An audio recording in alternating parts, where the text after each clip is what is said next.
जब मैं स्वयं अपने पुत्र की दिव्यता नहीं पहचान सकी, तो देवराज इंद्र और अन्य देवताओं को उसका परिचय कैसे प्राप्त होगा? सर्वथा उचित है आपका कथन देवी, क्योंकि अपने इस रूप में अभी गजानन को स्वयं अपने वास्तविक रूप का परिचय नहीं है, क्योंकि अभी उनकी कुंडलिनी जागृत नहीं हुई है। कुंडलिनी जागृत होते ही उन्हें स्वयं ज्ञात हो जाएगा कि वो पर ब्रह्म स्वरूप ही है। तब उन्हें अपने जन्म का प्रयोजन भी ज्ञात हो जाएगा। एक बार वो अपनी मानवीय एवं शारीरिक सीमाओं को भेद देगा, एक बार उसे स्वज्ञान हो जाएगा तो वो अपने मूल रूप में आ जाएगा, सर्वोच्च ईश्वर के स्थान पर स्थापित होगा। इसका अर्थ तो यह है स्वामी कि मैंने व्यर्थ ही देवराज इंद्र को चुनौती दी। एक दिन ऐसा आएगा जब स्वयं मेरा पुत्र गजानन देवराज इंद्र को अपना वास्तविक परिचय देगा। माँ, पिताश्री। गजानन तो परब्रह्म ही है, जिन्होंने एक बालक के रूप में अवतार लिया है। कुंडलिनी जागृत होते ही उन्हें स्वयं ज्ञात हो जाएगा कि वो पर ब्रह्म स्वरूप ही है।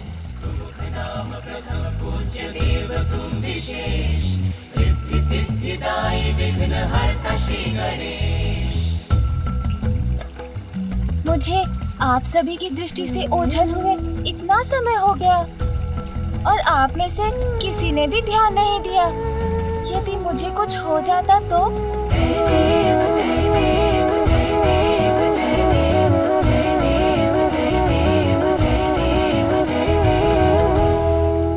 वो तो अच्छा था कि उन गंजी के पास इतने सारे फल थे, अन्यथा भूख के कारण मेरी अवस्था बहुत विकट हो जाती।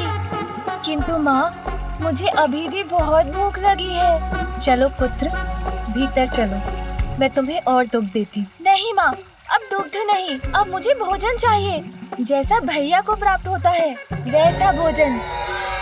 अरे, हमारे पुत्र गजानन को अभी तक भोजन प्राप्त नहीं हुआ? नहीं मामा जी। देवी पार्वती, ये तो सर्वथा अनुचित। उसे अवश्य भोजन मिलना चाहिए। किंतु भ्राता श्री हरि नारायण, मैं उसे अभी अन्न कैसे दे सकती हूँ? उसका अन्नप्राशन। प्रिय, स्वयं अन्नपूर्णा है आप, गजानन की माता है, इसलिए आपको स्वयं गजानन का अन्नप्राशन करवाना चाहिए। आहा, मेरा अन्नप्राशन! इससे शुभ भला और क्या हो सकता है। देवी लक्ष्मी, देवी सरस्वती एवं ब्रह्मदेव और विष्णुदेव की उपस्थिति में यदि आपके हाथों से गजानन का अन्नप्राशन किसी भी दिव्य उत्सव से किसी भी रूप में कम नहीं है। उचित है ना, मैं स्वयं अपने पुत्र गजानन का अन्नप्राशन करूंगी और अन्नप्राशन के बाद उसकी कुंडलिनी जागृत करने के लिए उसकी शिक्षा प्रारंभ करूंगी।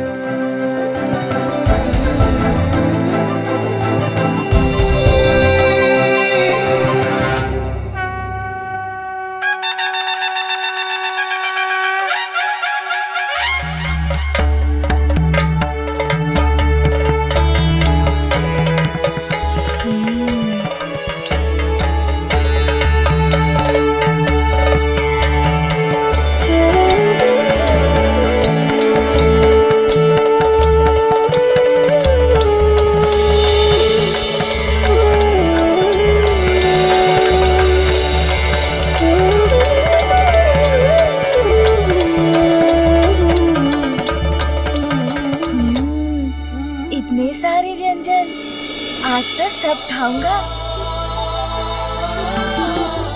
अब हम गजानन का अन्नप्राशन संस्कार प्रारंभ करते हैं।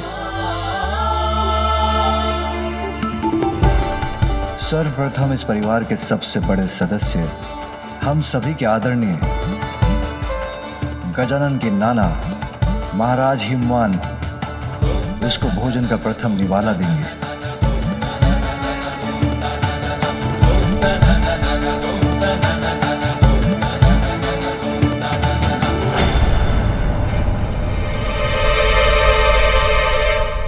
रुकिए,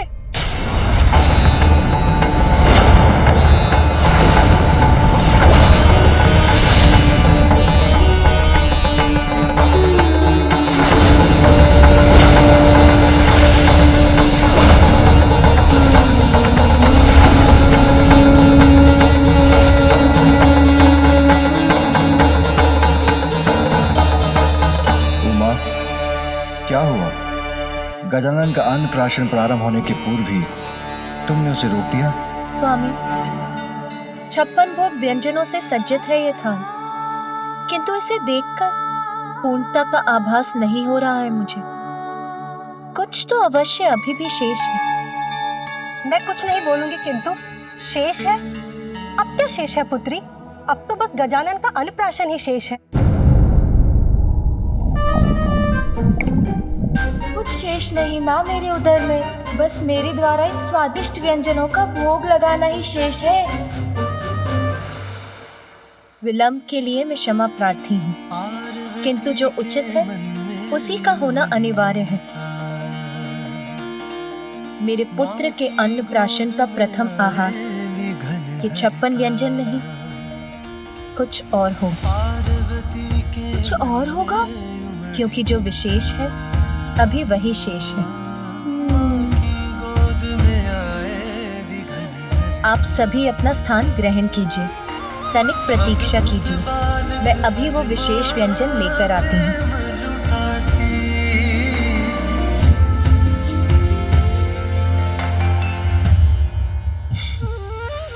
पुत्र गजानन, प्रतीक्षा तो तुम्हें भी करनी होगी, और प्रतीक्षा का फल सदैव मीठा होता है। तुम्हारी माता तुम्हारे लिए कुछ विशेष व्यंजन लाने गई। हाँ मामा जी, कठिन तो है, किंतु मैं प्रतीक्षा कर लूंगा। सुना भैया, माँ मेरे लिए कुछ विशेष लेकर आ रही है। महाकाय बुद्धि के नरेश, सिद्धि सिद्धिदायी विघ्न हरता श्री गणेश। सुख नाम प्रथम पूज्य देव तुम विशेष, रिद्धि सिद्धिदायी विघ्न हरता श्री गणेश। पार्वती माता भी आज गई जान, पुत्र उनका दुख विशेष महान। बालक हो ऐसा जब असाधारण, अन्नप्राशन उसका हो क्यों साधारण। व्यंजन विशेष कोई माँ कर निर्मित, बालक उत्सुक सोच सोच के हर्षित। व्यंजन का थाल सबका खींचे है ध्यान, उसमें क्या लाई माता किसको है ज्ञान। महाकाय बुद्धि के नरेश, रिद्धि सिद्धिदायी विघ्न हरता श्री गणेश।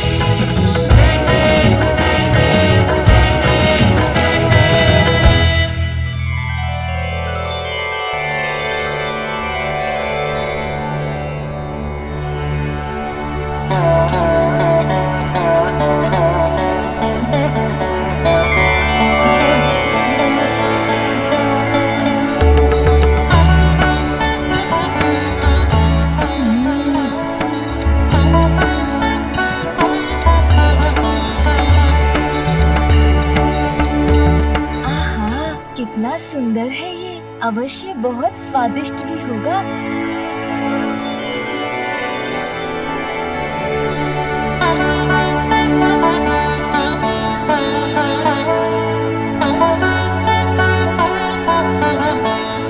मैं कुछ नहीं बोलूंगी, किंतु पुत्री ये क्या व्यंजन है और इसमें क्या विशेष है? आटे से बना हुआ साधारण मिष्ठान ही तो प्रतीत हो रहा है ये। नहीं नानी जी, ऐसा मत बोलिए, माँ ने मेरे लिए बनाया है तो असाधारण ही होगा ये मिष्ठान, है ना माँ? वैसे इसको बोलते क्या है माँ? मोदक। मोदक? जय गणेश जय गणेश जय गणेश देवा। जय गणेश जय गणेश देवा। जय गणेश जय गणेश जय गणेश देवा। जो अपनी विशेषता से सबको मोद अर्थात आनंद प्रदान करेगा। पुत्र, माता उचित कहती है, दिखाई देने में तो साधारण ही है ये, किंतु उचित तो तुम्हारा भी कथन है पुत्र, क्योंकि ये मोदक भीतर से अत्यंत असाधारण है। मैं कुछ नहीं बोलूंगी, किंतु समझ नहीं आया, भीतर से असाधारण? जैसे तुम हो, जैसा मैं तुम्हें बनाना चाहती हूँ। वैसा ही है ये मोदक। आप मुझे मोदक जैसा बनाना चाहती हैं माँ, किंतु उसे खाए बिना, उसके स्वाद को जाने बिना मैं उसके समान कैसे बन सकता हूँ?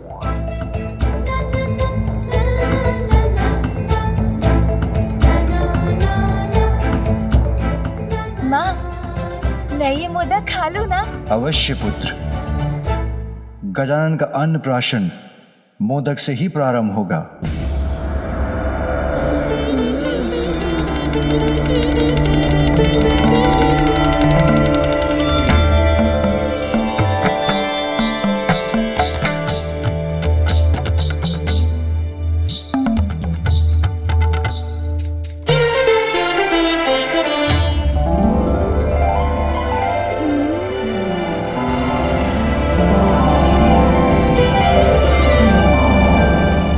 आहा, सत्य कहा था माँ आपने। जितना भीतर जाओ, इसका असाधारण स्वाद तो बढ़ता ही जाता है। इतनी मिठास, ऐसा स्वाद छिपा है इसके भीतर, जिसका अनुमान इसे देखकर नहीं लगाया जा सकता। हाँ पुत्र, जैसे मोदक को देखकर कोई नहीं जान सकता कि उसमें कितनी मिठास है, वैसे ही हम सबके भीतर परमात्मा रूपी सुंदर सत्य का वास है। किंतु मोह माया में लिप्त होने के कारण हम उसकी सुंदरता उनको नहीं जान पाते। उनका परिचय तो मोह माया त्याग कर ही प्राप्त होता है, समझे? हाँ माँ। माँ, आप गजानन की नानी हैं, इसीलिए अब आप गजानन को मोदक खिलाइए।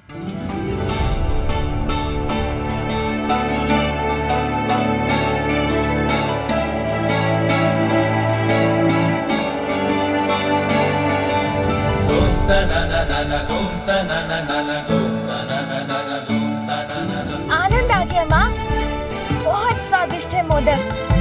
किंतु माँ, ये मोह माया क्या होता है जिसे त्यागना इतना आवश्यक है? हाँ माँ, और इस मोह माया से छुटकारा पाने का उपाय भी बताइए ना। हाँ पुत्र, आत्मा परमात्मा का ही तो अंश है। अच्छे कर्म से ही परमात्मा को पाया जा सकता है। यही तो जीवन का परम उद्देश्य है। किंतु सांसारिक सुखों की लालसा, निज स्वार्थ और इच्छाओं के माया जाल से भ्रमित होकर सभी जीव उन परमात्मा को ही भुला बैठे हैं। तो फिर इस परम उद्देश्य को प्राप्त करने के लिए हमें क्या करना चाहिए माँ? पुत्र, सत्य की साधना, माया को भेदने वालों की समस्त शक्तियाँ और कुंडलिनियाँ जागृत हो उठती हैं और उन्हें अपने भीतर बसी परमात्मा की शक्ति और उनकी सुंदरता से परिचय कराती हैं। वैसे ही पुत्र, जैसे मोदक के भीतर का स्वाद लेने पर ही इसकी वास्तविक मिठास का आनंद प्राप्त होता है। स्वामी, अब आप गजानन को मोदक खिलाइए।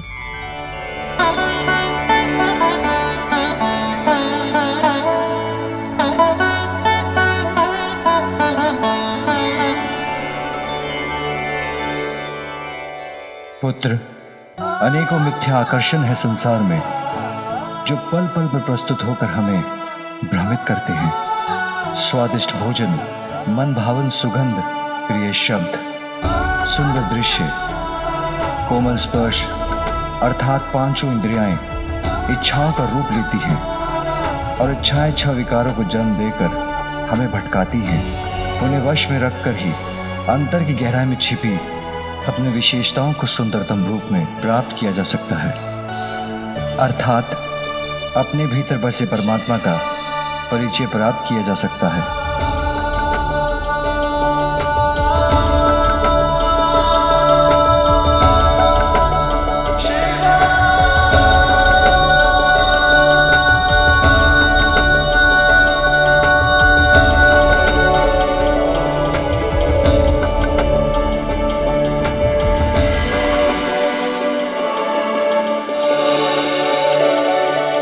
अपनी अंतरात्मा में झांककर अपने अवगुणों को दूर करना, बुराई का मार्ग त्याग कर अच्छाई के मार्ग पर चलना, गुणों को निखारना, परमात्मा से मिलन के अपने परम उद्देश्य पर स्थिर रहना, अपने भीतर छिपी सुंदरता से संपूर्ण जगत को आनंदित करना। जीवन के इसी परम ज्ञान का प्रतीक है ये मोदक।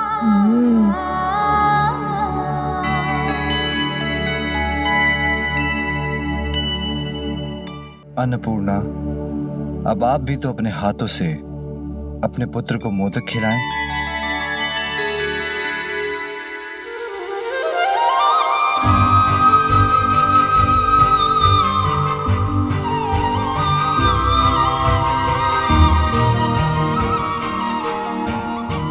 लो पुत्र।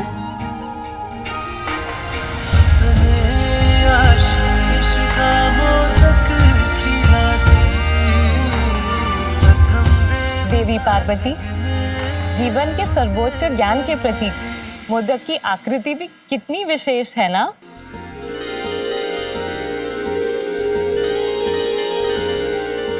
हाँ देवी लक्ष्मी, मोदक का आकार तो महाशून्य के ही समान है।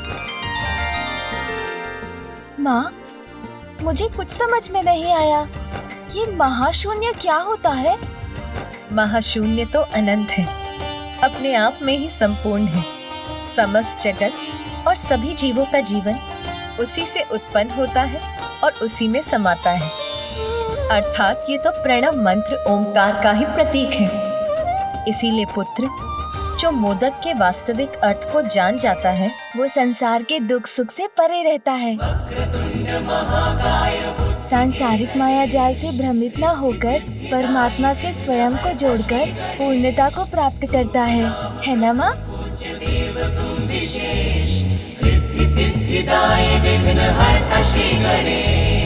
बालक का भाल जो स्पर्श की उमा, शक्ति के ज्ञान से बालक हुआ युक्ता।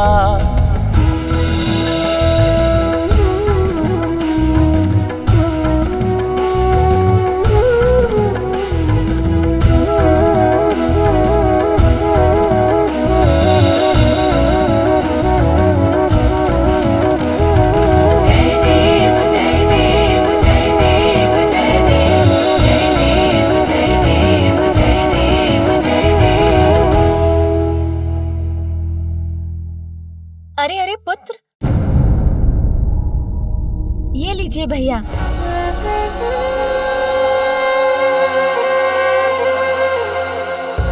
माता, ये मोदक का ही प्रभाव है जो गजानन अपना भोजन मुझसे बांटना सीख गया।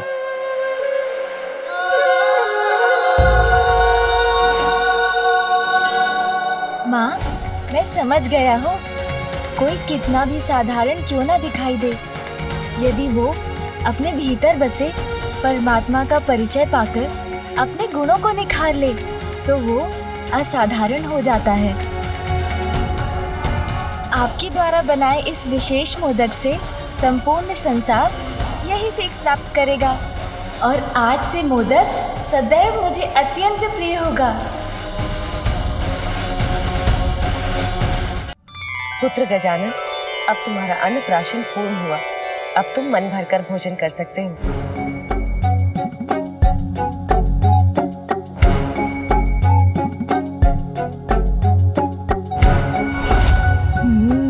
आज तो मन भरकर भोजन करूंगा।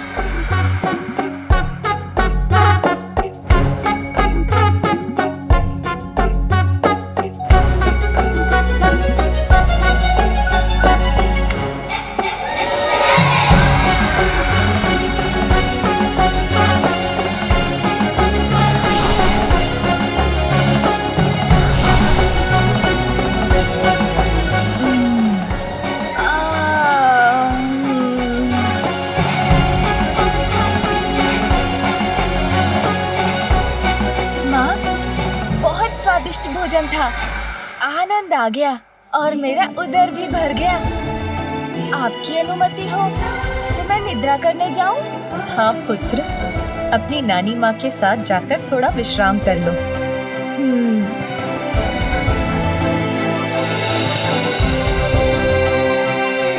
आज विश्राम कर लो पुत्र, क्योंकि कल से तुम्हें श्रम जो करना होगा। कठोर तप कर शक्ति और दिव्यता की साधना करनी होगी।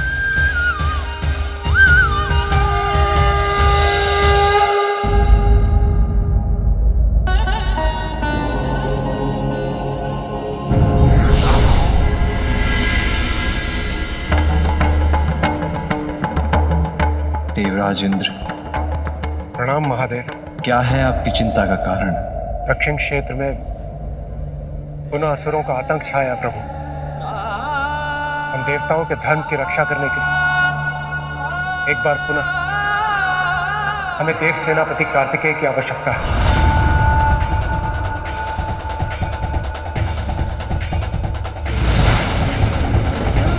अभी तो मैंने अपने लाल को ठीक से अपने हृदय से भी नहीं लगाया। कहीं नहीं जाने दूंगी मैं अपने पुत्र को।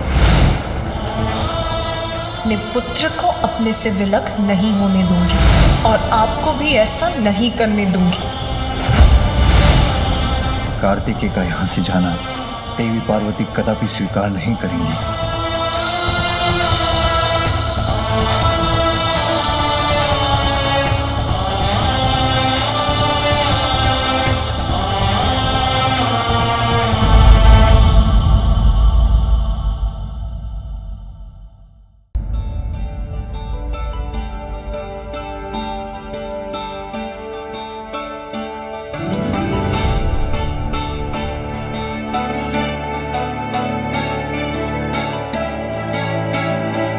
गजानन,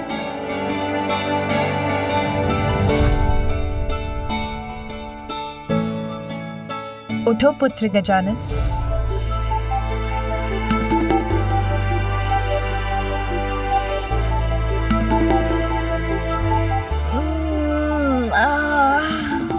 माँ, भोर हो गई।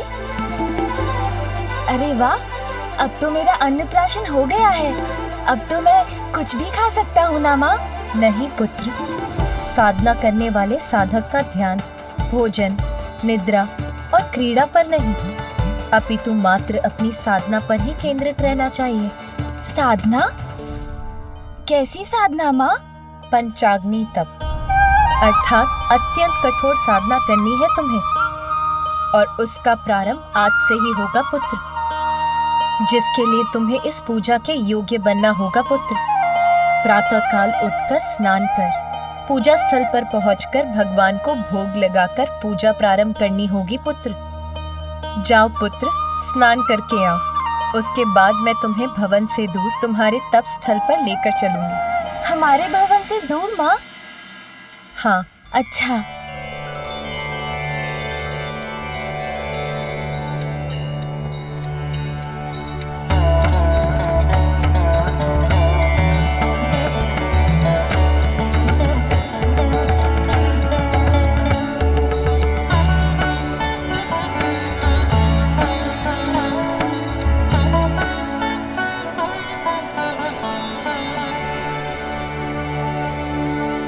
माता, मार्ग तो समाप्त हो गया।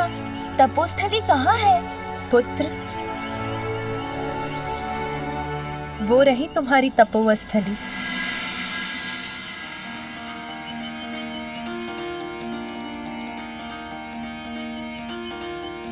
पार्वती के मन में उमड़ी ममता, माँ की गोद में आए विघन हरता। पार्वती के मन में उमड़ी ममता, माँ की गोद में आए विघन हरता। अद्भुत बालक पर माँ प्रेम लुटाती, प्रथम देवता जग में उसे बनाती। हाँ, प्रथम देवता जग में उसे बनाती।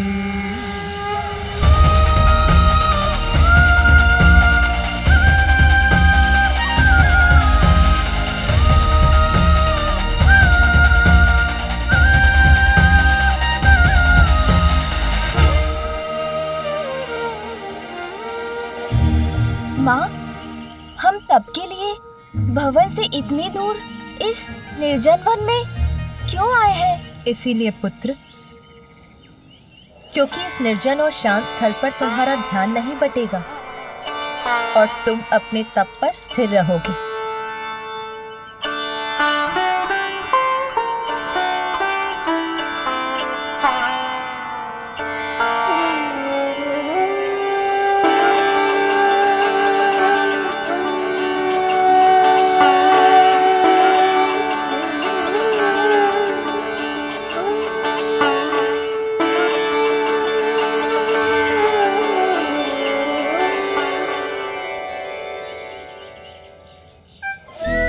माँ, ये पंचाग्नि तप क्या होता है? इसका क्या महत्व है?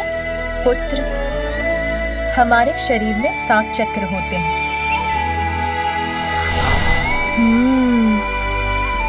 पृथ्वी से जोड़ने वाला मूलाधार, हमें सृजन की शक्ति प्रदान करने वाला और आनंद का स्रोत स्वादिष्ठान, हमारे आत्मबल, आत्मविश्वास और बुद्धि का स्रोत मणिपूरक, प्रेम, संवेदनशीलता और करुणा का स्रोत अनाहत,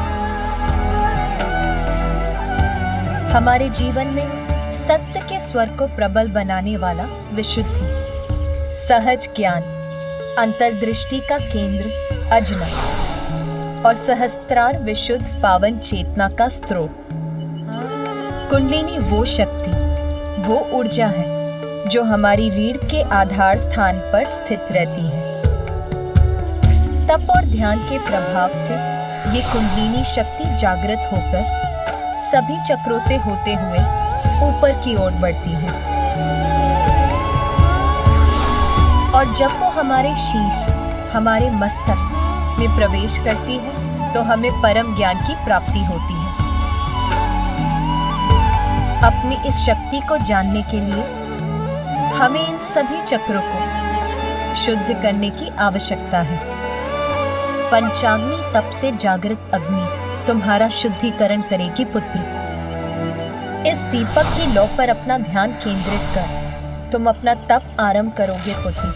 तुम्हारे ध्यान की गहराई में उतरते ही इस दीपक की अग्नि से तुम्हारे चारों ओर पंचाग्नि को प्रज्वलित करेगी और यही तुम्हारे समस्त चक्रों के शुद्धिकरण का संकेत होगा और फिर तुम्हें सर्वोच्च आत्मज्ञान की प्राप्ति होगी। अब भोग लगाकर तुम्हें अपने तप का शुभारंभ करना चाहिए पुत्र। हाँ माँ।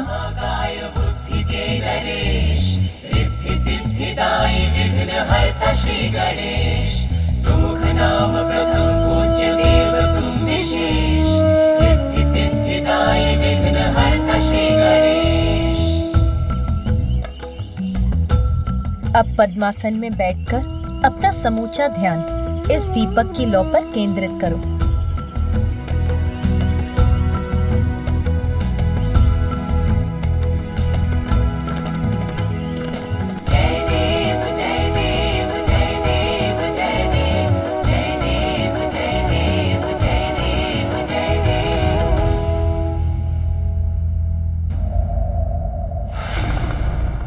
देवराज, आपको भी ज्ञात है कि अपने उत्तरदायित्वों से मुख मोड़ने का स्वभाव नहीं है मेरा, किंतु मेरा अनुज गजानन असुरक्षित है। उसे सुरक्षा प्रदान करने हेतु इस समय मेरा यहाँ कैलाश में उपस्थित रहना भी अत्यंत आवश्यक है। कुमार कार्तिकेय, ये कैलाश है, यहाँ स्वयं महादेव वास करते हैं, अर्थात गजानन सुरक्षित है। यदि कोई असुरक्षित है तो वो हम देवता हैं। हम देवताओं के सर पर संकट के मेघ छाएं। आज धर्म की ज्योति भी संकट में है और उसकी रक्षा करना आपका धर्म है। देवराज,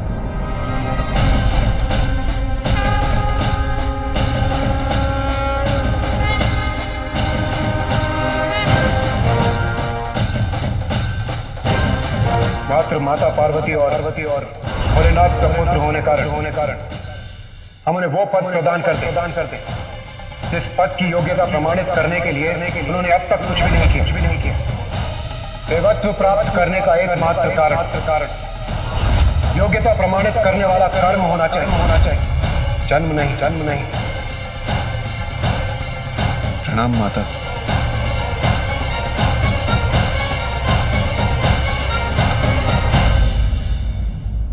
पूर्व में भी मैंने आपसे कहा था कि आपकी रक्षा, देवताओं की सहायता, सृष्टि के संकटों को दूर करना मात्र यही नहीं, मेरे पुत्र कार्तिकेय का धर्म, उसका दायित्व, अपने परिवार के प्रति अपने दायित्व का निर्वाह करने के लिए इस समय मेरे पुत्र का यहाँ रहना अनिवार्य है।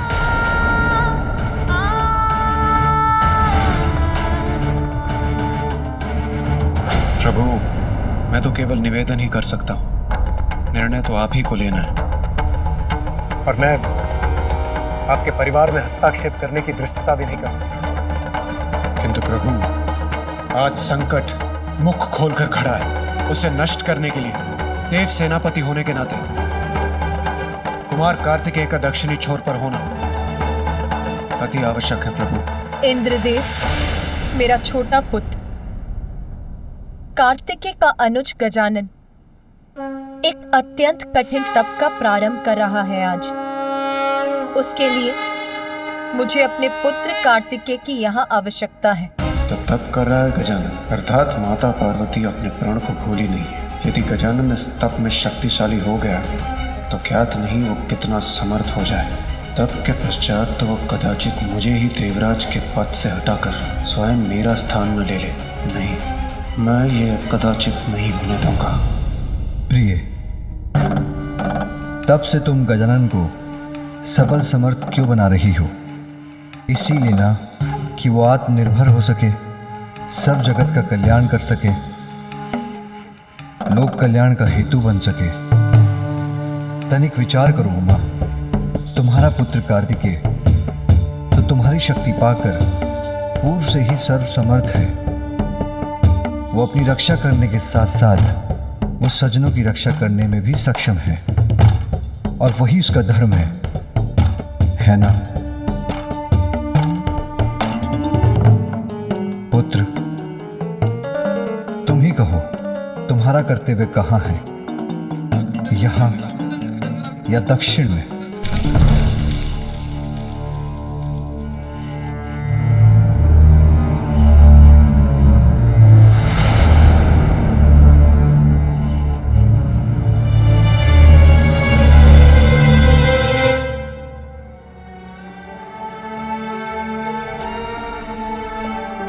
आप उदास मत होइए माता। पिताश्री का संकेत उचित है। आप यहाँ गजानन की सुरक्षा का ध्यान रखें और मैं वहाँ दक्षिण में अपने दायित्व का निर्वहन करूँगा। किंतु जब भी आपको मेरी आवश्यकता होगी मैं यहाँ उपस्थित हो जाऊँगा। क्या आप मुझे जाने की अनुमति देंगी?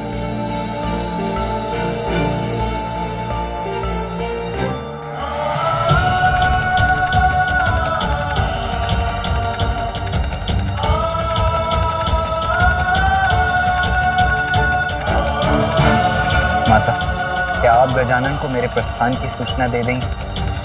वहां जाकर उसके तप में कोई व्यवधान नहीं डालना चाहता।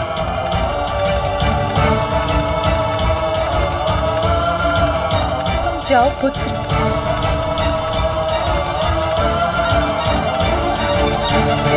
कर्तव्य के आगे अपने स्नेह का बलिदान देने का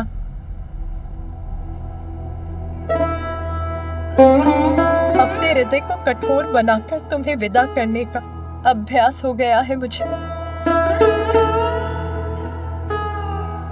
और आप भी सुन लीजिए इंद्रदेव, यदि मेरा पुत्र गजानन अपने इस तप में सफल हुआ तो उसे कभी किसी की सहायता की आवश्यकता नहीं होगी। वो भी सर्व समर्थ होकर अपनी ही नहीं, संसार की सभी बड़ी समस्याओं को सुलझाने में सक्षम हो जाएगा।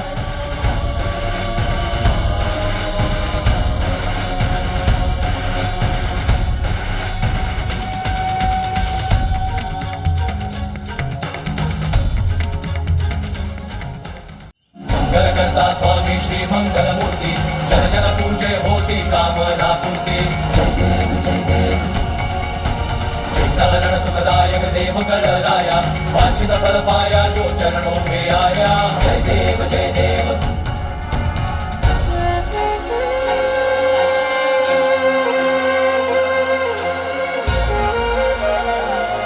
क्या हुआ जया?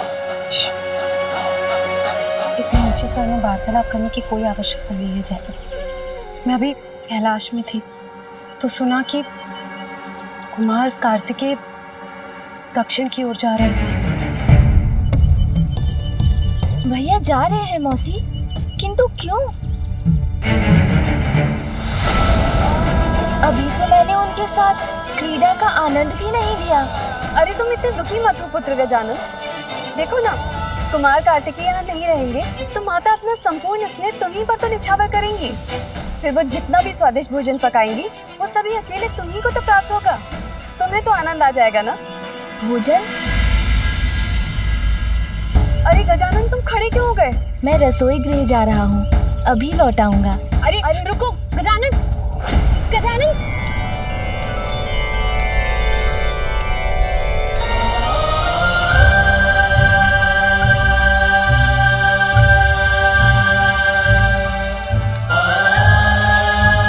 क्या चाहिए तुम्हें?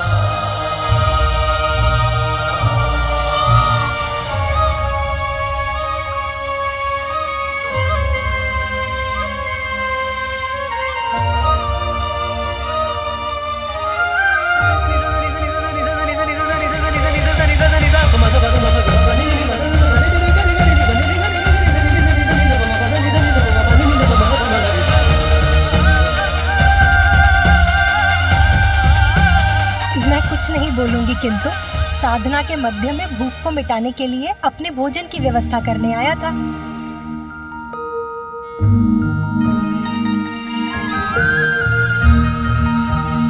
भैया, मैं आपके वाहन से भेंट कर सकता हूँ?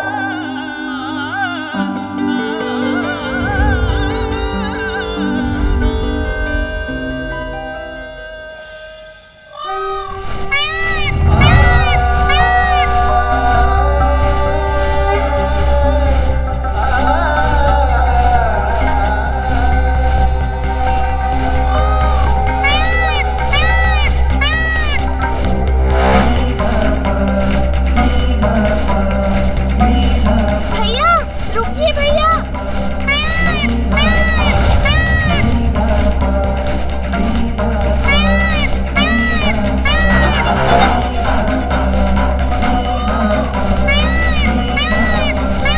भैया, रुकिए भैया।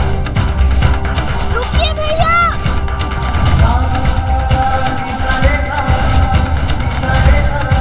रुकिए भैया।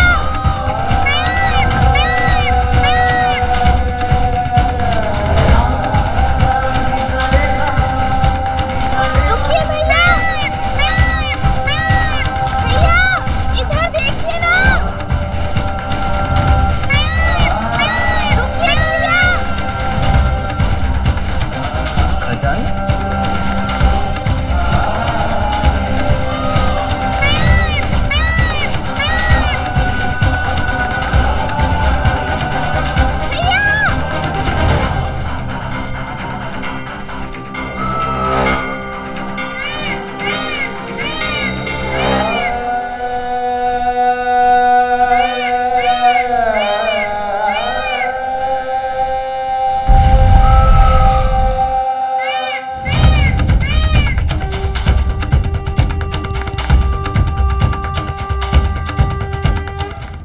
क्या हुआ गजानन? तुम दौड़ क्यों रहे थे? मुझे क्यों रोका? सब सकुशल तो है ना? इतनी बार कहा है तुम कि भवन से इतनी दूर अकेले मत निकला करो। कहा है ना? फिर माता को पता है तुम यहाँ हो? ये क्या है? भोजन आपके लिए, माँ के हाथों का बनाया हुआ भोजन। आपको अत्यंत प्रिय है ना माँ के हाथों का बनाया हुआ भोजन? ये लीजिए, जब मन हो तब खा लीजिएगा।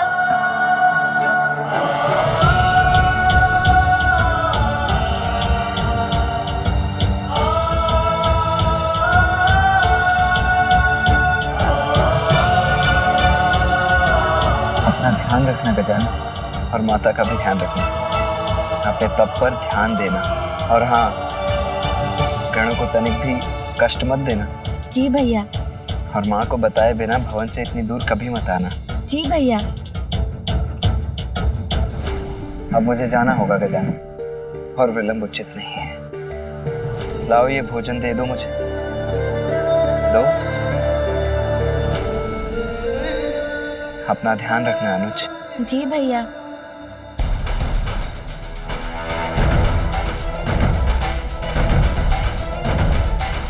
आपका जाना मुझे तनिक भी अच्छा नहीं लग रहा भैया, किंतु आपको रोक भी तो नहीं सकता ना।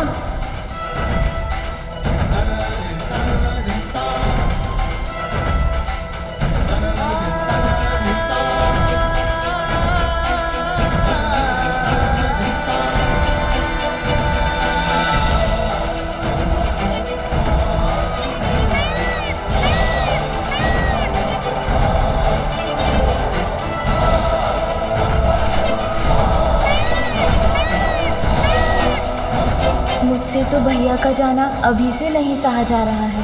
पता नहीं अब उनसे कब भेंट होगी। किंतु अब मुझे लौट जाना चाहिए। माँ ने कहा था भोग की थाल लगाकर पूजा प्रारंभ करनी है।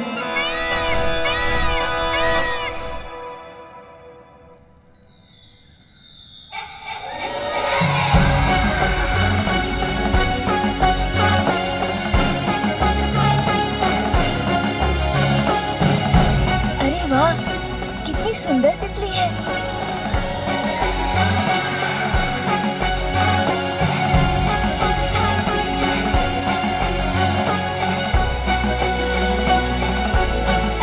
अरे रुको तितली।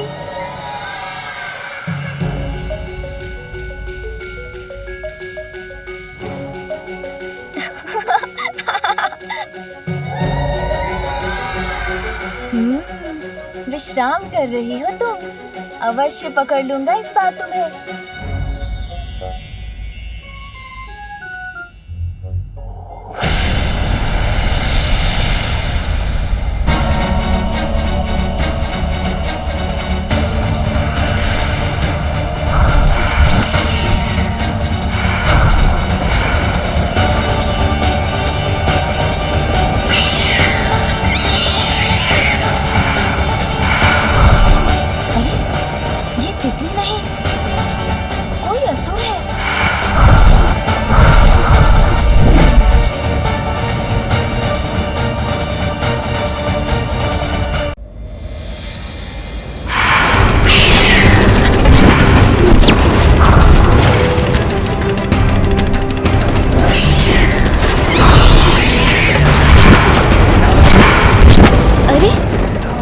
ये तितली नहीं, ये तो कोई असुर है।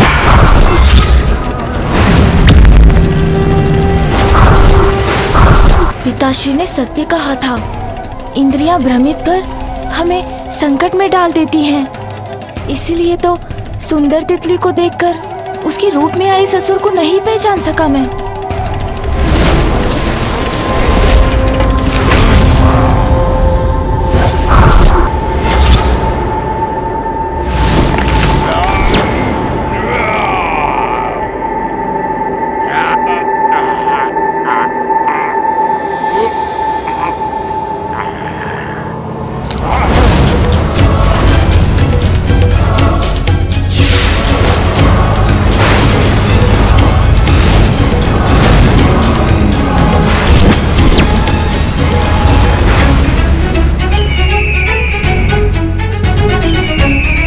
इधर उधर देखने से कुछ नहीं होगा बालक। यहाँ से तुम्हारी मुक्ति का नहीं, तुम्हें मृत्यु का मार्ग ही प्राप्त होगा। आगे तो इसने मेरा मार्ग रोक रखा है, कदाचित पीछे जाकर ही अपनी रक्षा कर सकूंगा मैं। पक्षी?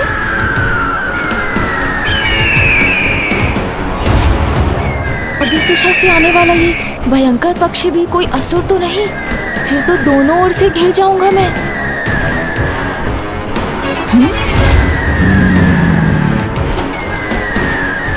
ये भी असुर ही है।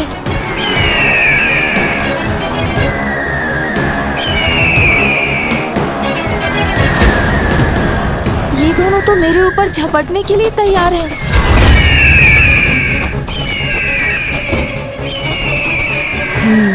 इन दोनों का सामना करना ही होगा मुझे। आनंद आएगा, अत्यंत आनंद आएगा मुझे इस बालक के वध की क्रिया में, इसलिए मुझे ही करने दो इसका वध। सुन जी, इन असुरों का कुछ करना ही होगा।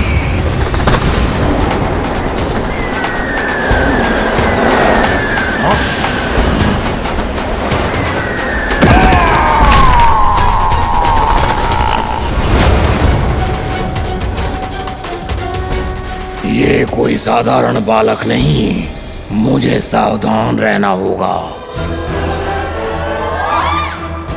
असुर जी, उचित कहा था आपने, अत्यंत आनंद आएगा इस क्रीड़ा में।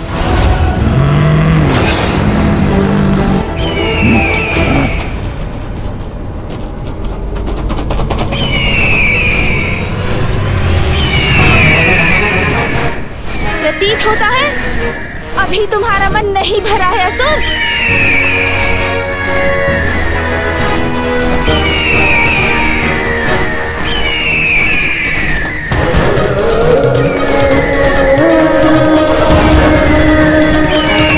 इसके विशाल पंख तो मुझे आगे ही नहीं बढ़ने दे रहे।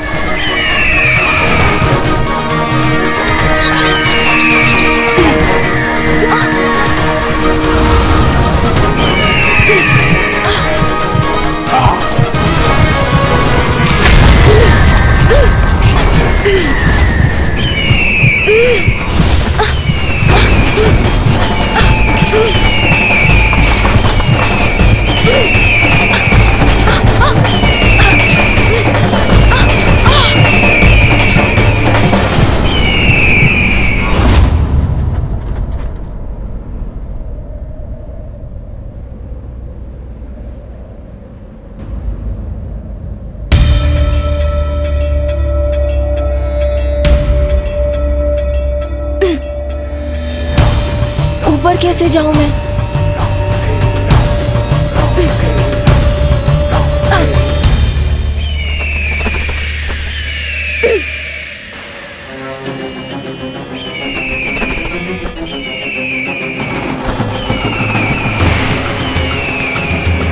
बालक, अब तो फंस गए ना तुम?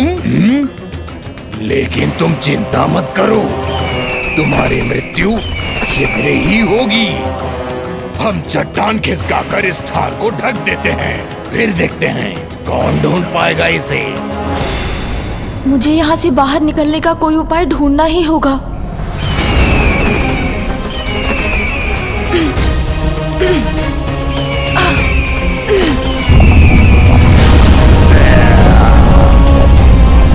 ये तो इसका मुख बंद कर रहा है। मुझे शीघ्र निकलना होगा।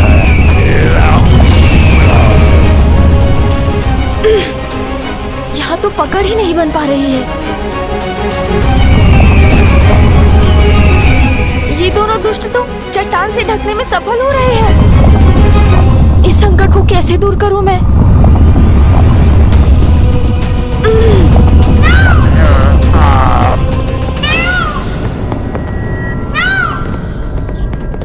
क्या तुम्हें कोई ध्वनि सुनाई दी?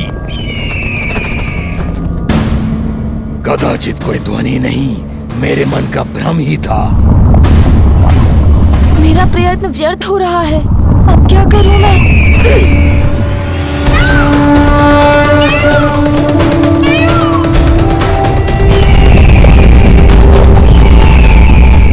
दुष्ट असुरों, मैं तुम्हें अपने अनुज को क्षति नहीं पहुंचाने दूंगा।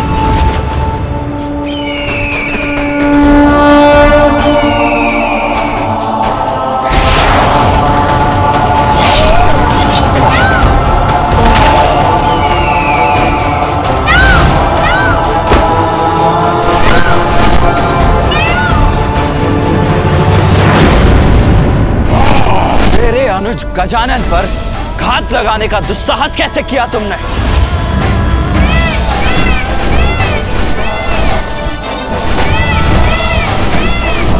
भैया,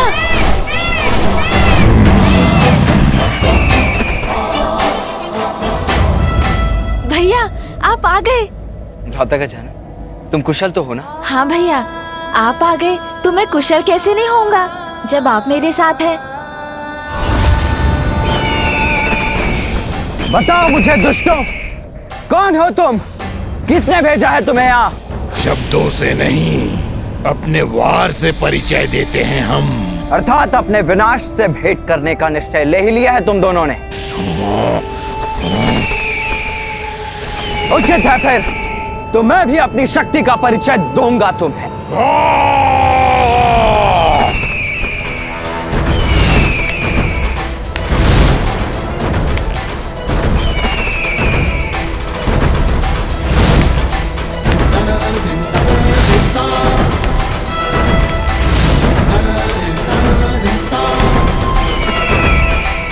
ये असुर पक्षी तो पुनः मेरी ओर आ रहा है।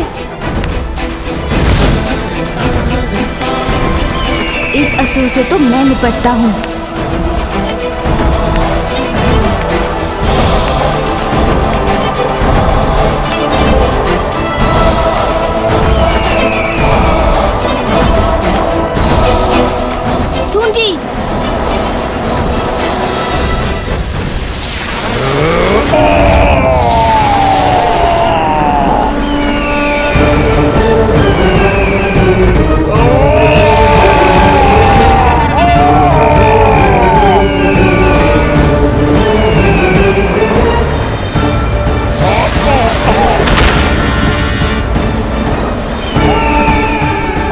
पराजय स्वीकार करते हो असुर, या और दंडित करूं तुम्हें?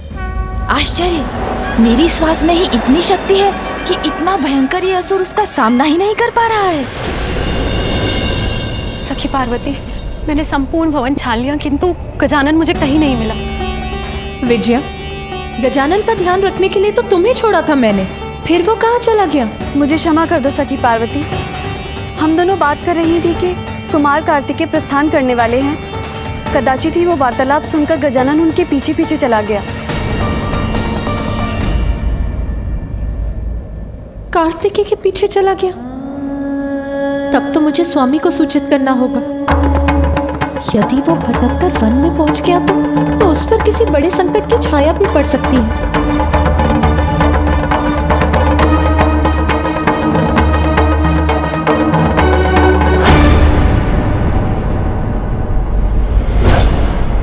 ओह, ये पुनः आ गया, तो मैं भी इसका सामना करने को पुनः प्रस्तुत हूँ।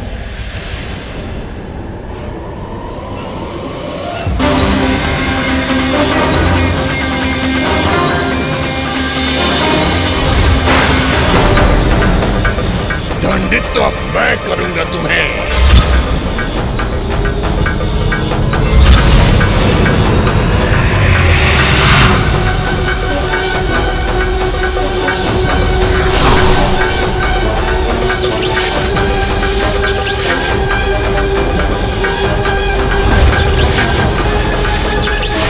अब मृत्यु निश्चित है तुम्हारी। ना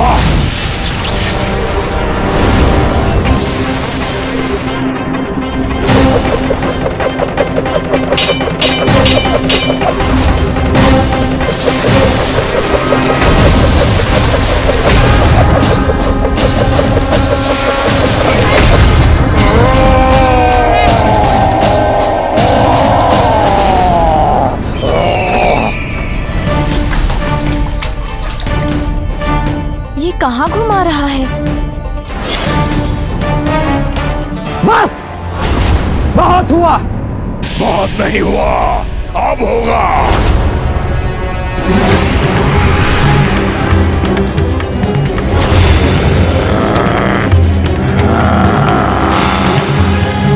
मैं तो अभी भी जीवित हूँ, किंतु अब तुम्हें तुम्हारी मृत्यु से कोई नहीं बचा सकता।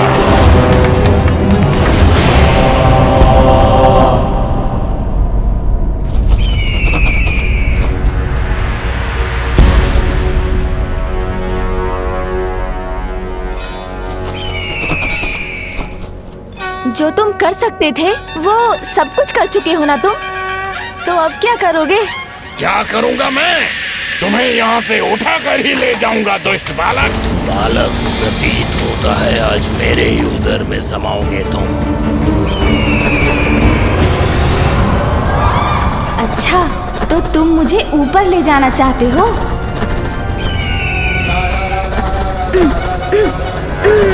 अब मैं तुम्हें मृत्यु दंड दूंगा। प्राण तो मैं तुम्हारे हरूंगा दुष्ट असुर।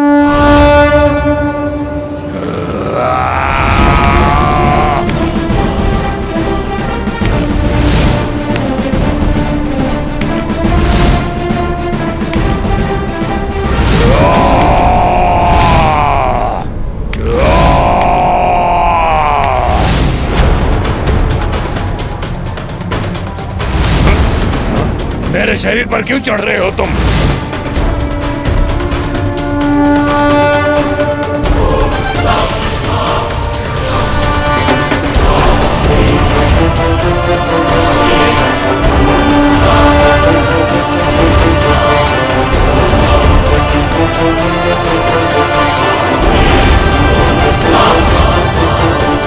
सुनजी,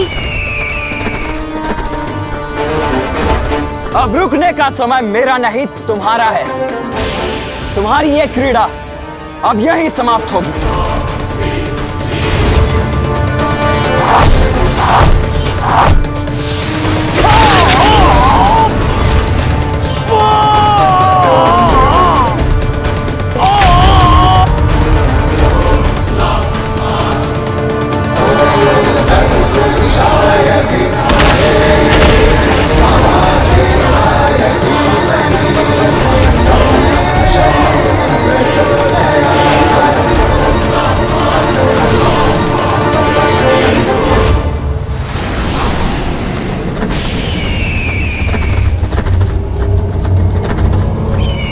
तेज सूंड मेरी ओर क्यों कर रहा है? गजानन,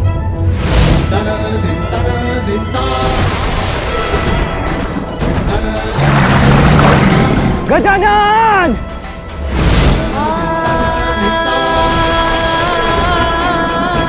मेरा हार स्वयं मेरे मुख में आ रहा है।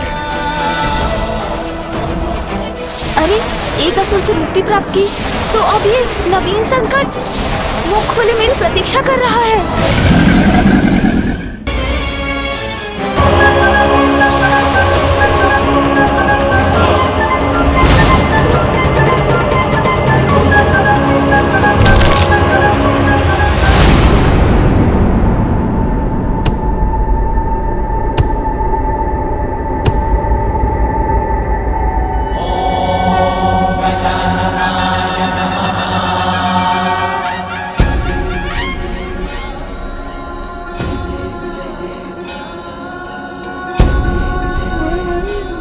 कुछ नहीं हुआ गजानन को, सुरक्षित है वो।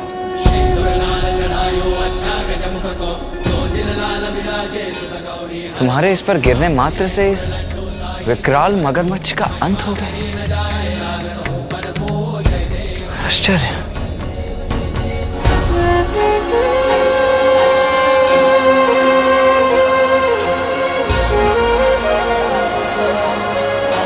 भैया, मैं बहुत प्रसन्न हूँ कि आप कैलाश लौट आए। हाँ गजानन, तुम में तो अपार शक्ति है, किंतु तुम्हें अभी उसका आभास नहीं है। आप क्या कह रहे हैं भैया? मुझे कुछ समझ में नहीं आया। अपनी शक्ति को पहचानो गजानन, उसको साध कर अपने वश में करो।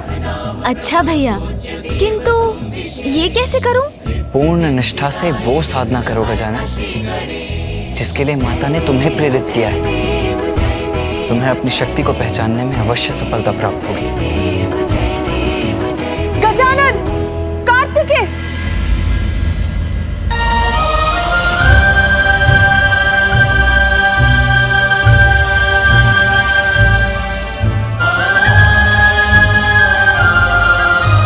पुत्र गजानन, कार्तिकेय के पीछे पीछे बिना किसी को बताए क्यों चले आए तुम? तुम्हें ज्ञान भी है कैसी आशंकाओं ने जकड़ लिया था मुझे।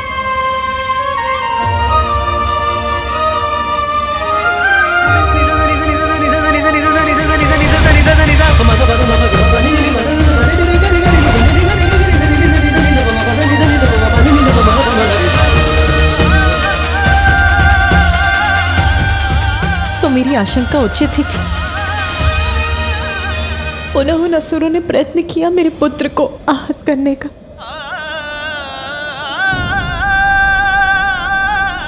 कैसे सुरक्षित करूं मैं अपने पुत्र को? कैसे? अविलंब गजानन की साधना संपूर्ण कराइए माता। गजानन यदि अपने वास्तविक स्वरूप को पहचान लेगा तो आपकी चिंता का कारण स्वतः ही मिट जाएगा। मैं गजानन की रक्षा के लिए लौटा था मां, इसीलिए अब मुझे अनुमति दीजिए। मुझे शीघ्र ही दक्षिण पहुंचना चाहिए।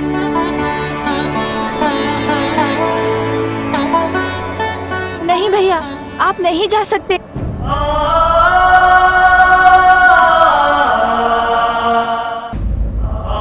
नहीं भैया, आप नहीं जा सकते। जाना तो होगा ही गजानन। भ्राता, मेरे शब्दों का स्मरण रखना।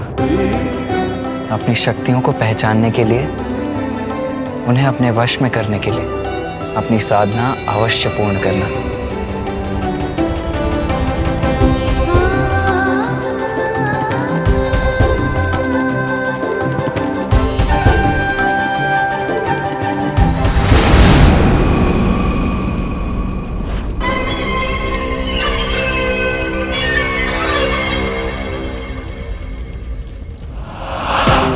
विश्राम नहीं कर सकूंगी मैं जब तक वो असुर अपनी सफलता का सुखद समाचार लेकर नहीं लौटते।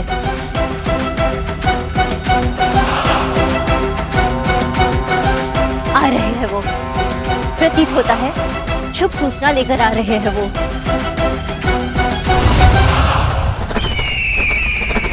ये क्या? ये तो अकेला है, किंतु ये अकेला क्यों लौट रहा है? और ये अपनी गति धीमी क्यों नहीं कर रहा है? रुक जाओ! अरे मेरा ही अंत करना चाहते हो क्या?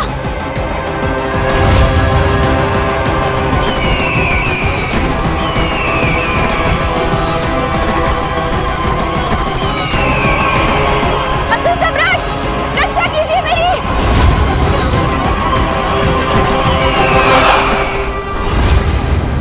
असुर सम्राट!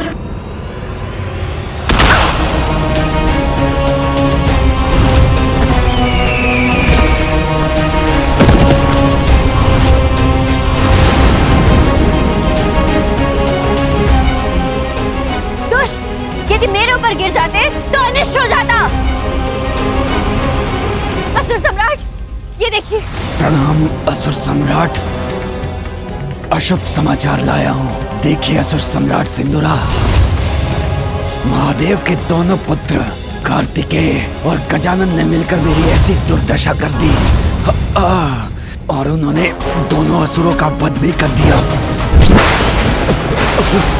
मेरी अवस्था भी अच्छी नहीं है महाराज। नहीं, ये असंभव है।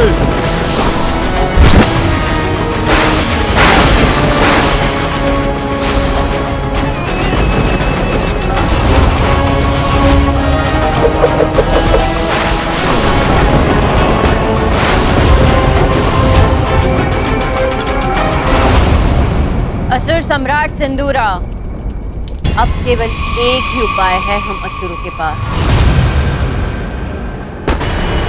असुरों के गुरु शुक्राचार्य।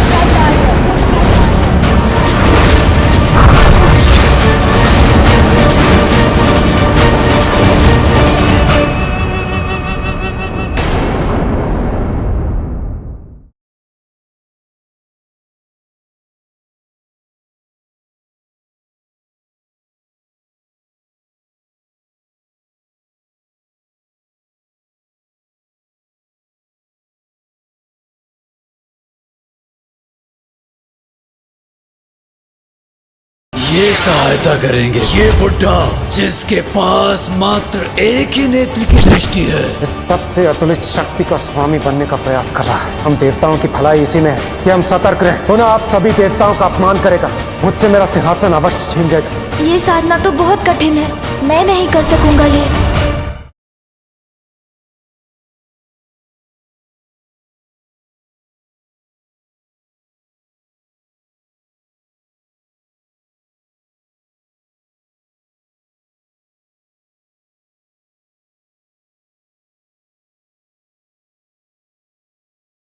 ये सहायता करेंगे ये बुढ़ा जिसके पास मात्र एक ही नेत्र की दृष्टि है। इस तब से अतुलित शक्ति का स्वामी बनने का प्रयास कर रहा है। हम देवताओं की भलाई इसी में है कि हम सतर्क रहें। पुनः आप सभी देवताओं का अपमान करेगा, मुझसे मेरा सिंहासन अवश्य छीन जाएगा। ये साधना तो बहुत कठिन है, मैं नहीं कर सकूंगा ये।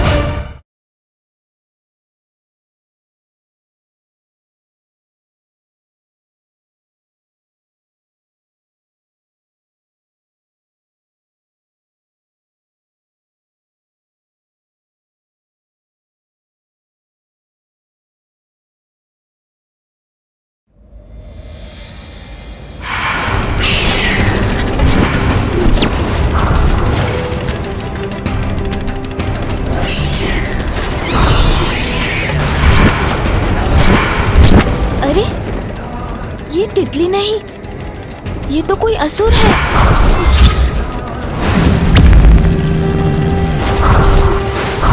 पिताश्री ने सत्य कहा था, इंद्रियां भ्रमित कर हमें संकट में डाल देती हैं। इसीलिए तो सुंदर तितली को देखकर उसके रूप में आई इस असुर को नहीं पहचान सका मैं।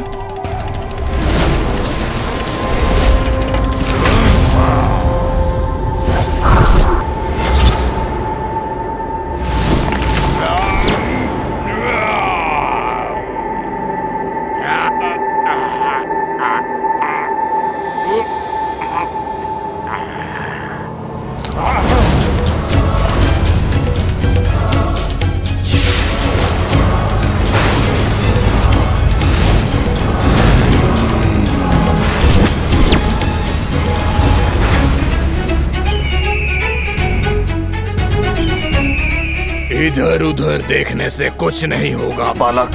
यहाँ से तुम्हारी मुक्ति का नहीं, तुम्हें मृत्यु का मार्ग ही प्राप्त होगा। आगे तो इसने मेरा मार्ग रोक रखा है, कदाचित पीछे जाकर ही अपनी रक्षा कर सकूंगा मैं। पक्षी?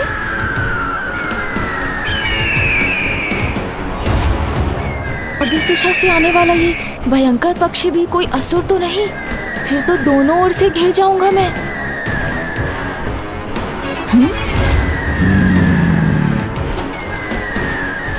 ये भी असुर ही है।